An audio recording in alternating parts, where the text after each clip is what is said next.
Happy Wednesday. 3 college basketball games dot the schedule for tonight. On the men's side, Washington State hosts Gonzaga. That's on ESPN2. Later at 7:30, the Washington Huskies host Rutgers. That'll be on the Big Ten Network. Haley Van List's TCU Horned Frogs are back up to number 10 in this week's women's college basketball poll. They're on the road tonight at Arizona State. That's on ESPN+.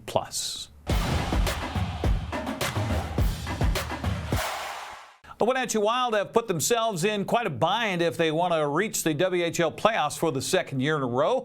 Wenatchee entertains Seattle Friday, a team they're chasing for the 8th and final playoff spot in the standings. It's also a team to whom they lost 4-0 last Sunday in the Town Toyota Center. The Wild will travel to Portland Saturday and then host Vancouver Sunday. Austin Draude dropped by Wake Up Wenatchee Valley Tuesday and agreed with host Dan Coots that the time is now for Wenatchee to win. The playoff picture will be told a lot by what happens over this weekend. There's no doubt. The games against Portland, the games against Vancouver, those are big win games for the Wild.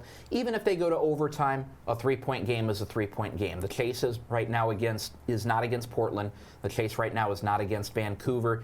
If they take it to overtime and we still get the win, so be it. But the game against Seattle, that cannot be a 3-point game. The Wild need to get that one coming up on Friday night. The Wild currently sit in 10th place behind Kamloops and Seattle for the final playoff spot to the Western Conference standings. In the last month, Wenatchee is 2-11, with 7 of those losses being games where the Wild scored first. Draude says it's a matter of finishing. It's crunch time for these guys right now. Just being able to hang on to a lead in the third period and pick up those 2 points, that's been a big thing for us here lately. We've gotten close. We've gotten some points out of the recent games, but we haven't gotten the 2 that we're looking for of late. I like the response from the guys when we would give up a goal. We scored the first couple goals, got one of them on the penalty kill. Just Ty Spencer just took the puck and decided to run off with it and deposited it.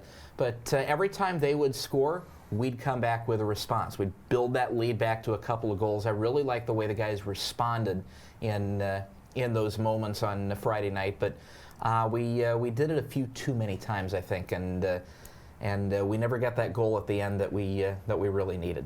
The Wild and T-Birds played 2 periods of scoreless hockey Sunday before Seattle exploded for 4 goals.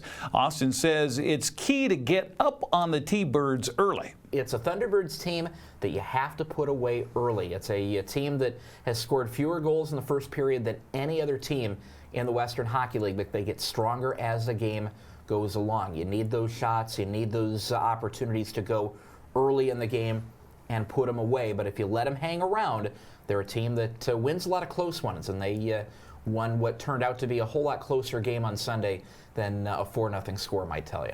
Austin says despite losing to Seattle Sunday, the Wild have a net 0 games lost to the Thunderbirds because of the loss they suffered a couple of days later. Good news is that that game at hand that Seattle had on us coming out of the game on Saturday, or coming out of the game on Sunday night, they made that one up yesterday. So we're all even on games. Everything's going to be pretty even the rest of the way. A lot of 3-game weeks across the league the rest of the way. But there's no doubt this is crunch time for this group. 4 points back, and we can pick up 2 of those right away head-to-head on Friday.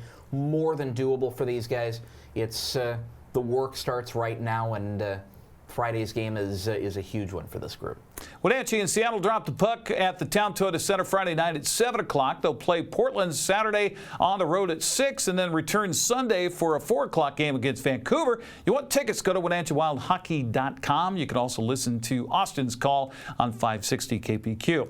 Eastmont Wildcats proved to be too much for Moses Lake in girls play-in basketball last night. The Wildcats jumped out to a 16-2 lead after the first quarter and never looked back in a 60-31 victory to end the Mavericks season. Grant Olson had the call here on the NCWLIFE channel. And here we go. Eastmont controls the tip. It's Bella Otterstetter to Ashlyn McGinnis. She will run the show for the Wildcats. Hands it off to Noli Johnson. Fumbles that one. Picked up by Hines as Eastmont running a bit of a wheel right now. Pilkington left open off the backboard. No good. Rebound, though, to Otterstetter. Little right-handed hook layup, and it's good. And Eastmont on the board first. But we haven't seen that yet tonight. We still might before it's over. Here's Char down low. Nice shot up and in. Gracie Cast. McGinnis, another crossover dribble underneath Pilkington, up and in. Taking tough shots. Free throw line, Pilkington, it's good. To Addison Burns. Clark now is going to take a three, no good. Rebound underneath Abby Gale. Outlet to Ashlyn McGinnis. Nice bounce pass down low. There's Pilkington again, it's good. Hines with her 4th point of the game. Bond now kicks it outside to Throneberry for 3. Good. Now comes left side Bond into the lane. Kicks it back out. There's Bischoff. She puts up the shot for 3. It's good. Otterstetter hands it to Johnson. Once again running a kind of a wheel offense. And Hines all the way to the basket. Good. As we have just under 4 minutes left to go before halftime. McGinnis the steal. Ashlyn all the way down court. Right hand layup. Good. Hands it off McGinnis in the lane. Kicks it out baseline. Otterstetter the open shot. No good. Rebound is run down by Cass. She's double teamed. Loses it. McGinnis up and in. Look what I found for Ashlyn McGinnis. She's got 10. Wanted the shot. Couldn't get it. Now to Char. She gets it down low, and once again a turnover. Noli Johnson. McGinnis the layup. Good. 5 seconds. I'm not sure the Eastmont's aware of the clock. Pilkington has it. She's forced to put one up, and it's good. Just going to hold on to it, and that will do it. Our final score here from Eastmont High School, District 5 play-in game. Eastmont 60, Moses Lake 31. Grant had a chance to catch up with our player of the game and Coach Joe Barnes after Eastmont's win. I am joined now by our NCWLIFE channel player of the game, sophomore Lexi Pilkington. And Lexi, fantastic game, 17 points. Thank you. You know, it seemed like a focus of your team tonight was defense. You played such great defense against this team. They were forcing passes down low. Was that a focus going into this game? Yeah, with them, they're a driving team, so we had to be locked in on defense to stop it and to keep the lead. And Lexi, do you think having that 4-game win streak coming into this play-on game kind of gave you guys some momentum tonight? Yeah, I think it gave us a lot of confidence, and we played together, so that helped us win too. So now you're moving on to the district tournament, which begins on Thursday right here at Eastmont. Do you have a preference, Sunnyside or Ike?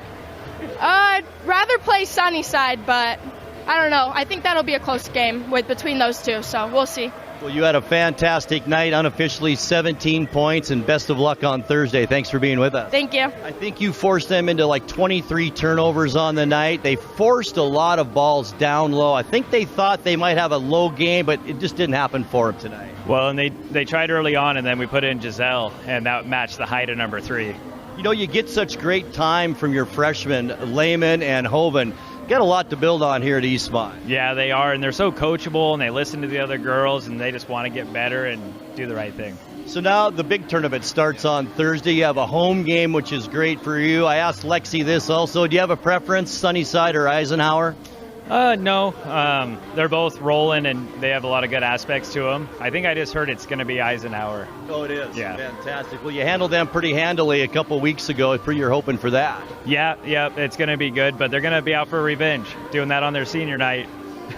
Eastmont advances to face Eisenhower in the first round of the district tournament Thursday at 6 o'clock after the Cadets ended Sunnyside season last night 43-24. Davis will host West Valley for the championship Thursday night at 6 o'clock. Eastmont boys season came to an end last night in Moses Lake as the Mavericks overwhelmed the Wildcats 81-55 the final. Moses Lake will host Eisenhower after the Cadets knocked off higher seeded Sunnyside 66-58. West Valley hosts Davis for the district championship championship. That'll be Thursday night at 6 o'clock.